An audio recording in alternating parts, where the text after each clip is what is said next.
I, 27 female, come from an extremely religious background, the kind where there are certain expectations and lifestyles you usually cannot get away from. However, I was fortunate because, thanks to my academic success during high school, and after a lot of support from my teachers, I could get away and go to an Ivy League university. That was where I discovered I was gay. I never came out, but I more or less drifted apart from my family over the years. Mostly because I didn't fit at all the description of their idea of an ideal woman, so we had a lot of issues and conflicts, including my lack of faith in religion that triggered them to keep contact with me to a bare minimum. They are not accepting of any same-gender relationship, and I thought I would spare them the toxic judgmental stares from people in their community. Therefore, I didn't let them know that I was gay, that I was in love, or that I got married last year. I found out an old friend of a friend who knew us talked to my family about my wife and me. I only got a phone call from my oldest brother saying I was the filthiest idiot, a disgrace, and that I would be deemed dead from now on from my family's perspective. He also told me I stepped into another level of low by not telling them about my marriage, because then they could have cut contact sooner. My wife thinks that letting them know before we got married could have saved us a relationship with them. I've explained multiple times about the dynamic and why they told me what they did. However, I may have made a mistake. Should I have told them? Am I the idiot because I wasn't honest and lied to them for a year at least about my marriage? Your brother's call simply confirms that they aren't upset that you didn't tell them about the relationship or wedding from a "we're hurt that you felt that you couldn't share this information with us and we missed out on a beautiful memory of celebrating you and your wife" standpoint. They're upset because they couldn't repudiate you earlier with vile and hateful words. You made the right call by distancing yourself from your family. They don't sound like the type to set aside decades of misogynistic indoctrination because they choose to love and accept you unconditionally, and that is their loss. You are not the idiot. I hope that when your brother rang you and started calling you names, you laughed at him before hanging up in his ear. If your wife truly doesn't get it and keeps harping on about what you should have done differently, you might need to find a good therapist to help explain things to her. You've saved your wife a boatload of pain and emotional manipulations. She might feel she lost something, but it's a rotten part. I was the filthiest idiot, a disgrace, and I would be deemed dead from now on in my family's perspective. Wow. Remember, all this was said about you being gay, stepping into a new low about the marriage that came after. Repeat it to your wife till she gets it. I'm sorry that your family sucks the big one, but good riddance to bad rubbish. You are free. Grieve as much as you need to, and just keep building your life with the family you're making and with the friends that truly love and accept you and become family over time. My guess is that the wife comes from a more accepting family and has no idea what it's like to come from a terrible family. Some reasonable people are unable or unwilling to understand how unreasonable others can be. They think that with enough explanation, anything can be overcome. They're wrong, but OP may have difficulty convincing her wife of this because such people are often highly committed to such views. I hope she eventually understands not all families are like hers, and that this was probably for the best. I am not white. My husband is. We have 2 kids. This conflict concerns our oldest, Jack, kindergartner. My husband has a half-sister, Anne, 23 years old, that he's not very close to. However, she gets along very well with Jack. She sometimes offers to take him on auntie-nephew dates, which I allow as I trust her. She's great with Jack, and he adores her as well. Anne is getting married in a couple of weeks. We were all invited, but my husband couldn't get time off work, and my mother will be visiting that weekend too, so we won't be able to attend. Anne asked if we could at least let Jack attend and that she and my mother-in-law would watch him. I was hesitant, but Anne and my mother-in-law told me not to worry about it. I agreed. Then Anne told me that her father would be attending the wedding. I was surprised because she hadn't contacted him for years, but they reconnected for her wedding. In my opinion, her father isn't a very good person. He's extremely racist and very headstrong about his beliefs. He's also easily convinced by certain kinds of media, and before we even knew he was attending the wedding, my husband showed me his Facebook posts, and they were genuinely insane. I told Anne I don't know if my son will be attending anymore. She got what I meant and told me that her dad wouldn't even be able to tell Jack isn't 100% white, so I have nothing to worry about. I mean, yes, my son is white passing, but with the current climate of things, I refuse to risk it. My son will sometimes speak my language, and he's not 100% aware that he has to be careful around certain people. Anne got upset and told me that nothing would happen and that I was being paranoid. She even compared my paranoia to her father's. She then told me to think about it rationally, as the venue is a public place filled with people. I apologized and said I can't let him go. She started shouting at me and said I was ruining her wedding. She wants to spend it with everyone she loves, Jack included, and I'm ruining that by being paranoid. She then started crying, I think, before hanging up. My mother-in-law called me later saying that she swears nothing will happen to Jack and to please get over it for Anne's happiness. I said no. She told me that she hoped I'm proud of myself for breaking Anne's heart. I do feel bad, and I suppose I'm being paranoid, but am I the idiot? My husband is more hesitant about the decision but ultimately agreed that we can't risk anything. Not the idiot. She's a white woman and she showed her true colours. It didn't take her long to bust out the white woman's tears either. Protect your son. Even hearing what that man has to say without you there to reassure and love on him could mess him up in the future. You have a right to be paranoid. Not even sure I'd use that term.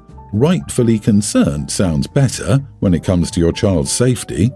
You're absolutely right. He's a kindergartner. Even without all this, I would have some hesitation about the situation. How on earth is the bride and the mother of the bride going to be able to watch a 5-year-old? The mother-in-law is going to have mother of the bride duties, and there will be many people there the OP doesn't know, especially since they aren't close to the bride. OP, do whatever you think is best here. She said it herself. He won't even be able to tell Jack isn't 100% white, which implies that if he did find out, there would be issues, which makes me wonder if the other child whom she doesn't interact with looks more like you, OP. Stick with your guns, and if she's getting this worked up over pre-wedding stuff, then imagine what will happen when Grandpa finds out little Jack is mixed and causes a scene on her big day. She'll probably find a way to blame you for it. She's inviting your child for selfish reasons. It feels like there's something more that she wants by having your son there, beyond the "I want to share it with the people I love" type sentiment. The kid is young. He'll be bored stiff and will act up. She's got some ulterior motive beyond her stated intent. It wouldn't surprise me if she's stated all sorts of things about how she's practically raised your son and she would look bad if he weren't there, i.e. get caught in a lie. There's something more here. I have 3 kids, Harlow, teen, Alec, tween, and Max, preschooler. This is about Harlow. Harlow is from a previous marriage. She is her dad's only child, so she's the centre of his world and gets his undivided attention, and he spoils her. The problem is that now she expects me to do the same as her dad, which is not possible for me. You see, I have 2 other kids who also need my attention. Last week, when she was here, she was talking to me about something that happened at school. I was busy making dinner and helping Alex study, so I got distracted and didn't listen to some of her stories.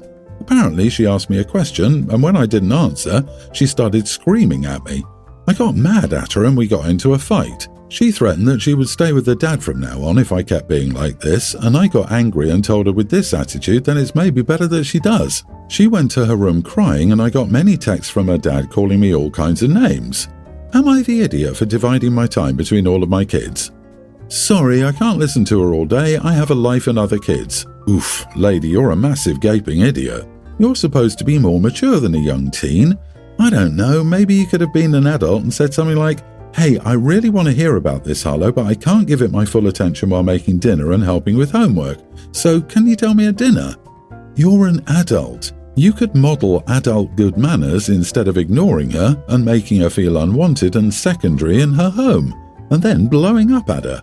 You have a teenager who actually wants to talk to you about her day and life, and you can't even handle making time for that in a reasonable way. This was a big parenting failure on your part. This, like, oh, the spoiled rotten horror. My kid wants to talk to me and wants me interested in them. How did she get so unlucky as a parent? She took a kid's normal, valid emotions and made herself a victim. What an idiot. Oh, please, which young teen girl wouldn't choose to live with the fun Disney parent over their mom? Of course she gets my attention, but my point is she can't expect more attention, and this is a result of her choice. I don't like the way he's raising her. He's making her a spoiled, entitled child, and I worry about her future. My younger kids are actually very understanding of my situation. Even my toddler knows that he needs to share my attention with his siblings sometimes. Harlow is the only one who can't understand that. It's not my fault that she doesn't get enough undivided attention. She did it to herself when she chose to live with her dad. How often should I give her undivided attention when I see her 2 days a month? This is just how much she gets, and she did it to herself. I'm not punishing her, but actions have consequences. This lady just admitted she spends 2 damn days a month with this girl, invalidated her whole damn post. 2 days a month, and this girl is spoiled rotten for wanting to be prioritized in those 2 days while her other kids get her to themselves almost exclusively. She's bitter as heck towards the dad and says it's her daughter's fault for getting no one-on-one time. Yikes. Some people really shouldn't be parents. She is clearly one of them. Clearly she doesn't even see how she's the issue here. I feel for the daughter. I know exactly what it's like to have a mother like this. I'm glad the daughter is in a safer environment. My mom died when I, male teen, was 6. I remember her, but I don't remember her as the mom who did stuff with me. She got sick when I was 4, so I remember her sick. I used to sit with her in the bed and she'd read to me and stuff, and she'd sing and brush my hair. I have long hair for a guy and always had. And she'd listen to me talk, and sometimes she'd tell me stuff she wanted for me. My mom had a lot of jewellery, her engagement and wedding rings, a charm bracelet that she'd had since she was a kid, a locket, a heart necklace, a birthstone necklace, and some other items. Mom wrote in her will that I was to get them all. I used to wear one of her necklaces and I'd hide it with my clothes. But then my dad remarried and stuff got awful. The jewellery had been in my room and suddenly it was stored in the attic. Then my dad had a daughter with his wife and suddenly there were whispers about the jewellery.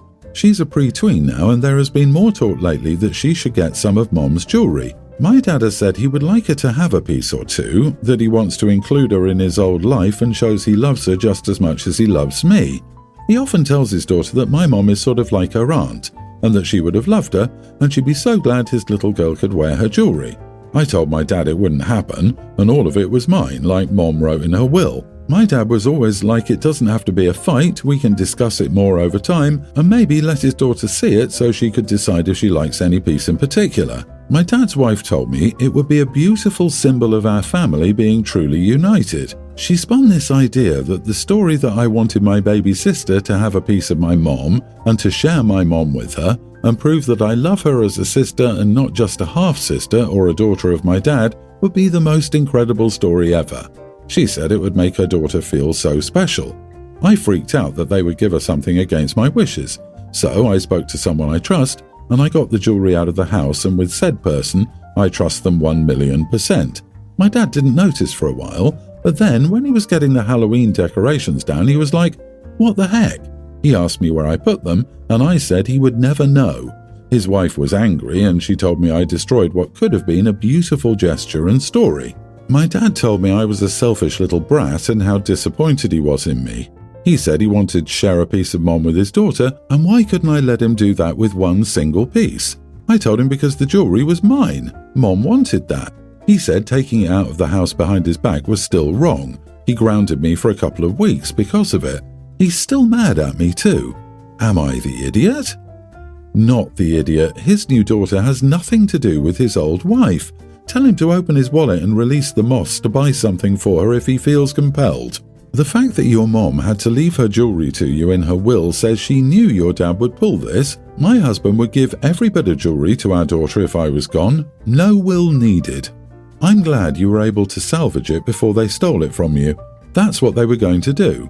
This was a gift from your mother to you. That's all you have left of your mother. These items have special meaning to you, not to your half-sister. I'm glad you found someplace safe for them. Don't give in. His grounding you because you wouldn't give up your mother's things shows how little he cares about you and that your half-sibling is more important. This sounds like an attempt to appease a jealous wife to me. If the jewellery is super nice and valuable, that would make sense. OP, your stepmother is not interested in a beautiful story. She's interested in getting her daughter a nice little valuable item as an investment. They have no claim to it. But I deposit the jewellery into a bank ASAP to be on the safe side.